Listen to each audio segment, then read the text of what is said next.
تەماشا بکە بۆ ئەوانەی نازاننەوە ڕۆژێکی نوێ هەڵهات گوێکەمان لەبیر نەچووە و پێی ئەزانین هەر جموجوڵێ بکرێتە دژایەتی ئیسلام و مسلمانان و قورئان و خوا و پێغەمبەرمان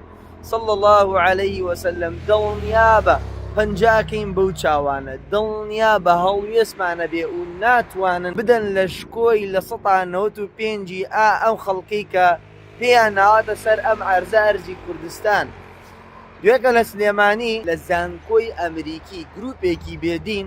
کردیانە حیجاب و سەرپۆش و عەبای دایک و خوشکانمان کە لێرە و لێرە ناو کوچە و کۆڵانەکان پێی وەڕۆن فڕێیان دازەوی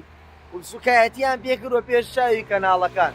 وێ داوەتان لێ یەکەم خاوەن کەناڵەکان، خاوەن پەیچەکان، خاوەن پێگەکان، ئەوقاف، یەکێتی زانایان، مامۆسایانی ئاینی، چالەکوانان هەڵوێستان هەبێ ئەوە ڕۆژێکی نوێ بەسەر ئاوە ڕۆیش با ڕۆژێکی تر بەسەری نەڕوا حەتا وەکو ڕادیۆیان پێ نەکەن و زانکۆی ئەمریکی ئیدارەکەیان پرسیارێکتان خستە سەر خۆتان بەم ڕەفتارەتان ئەبێ ڕوونکردنەوە بە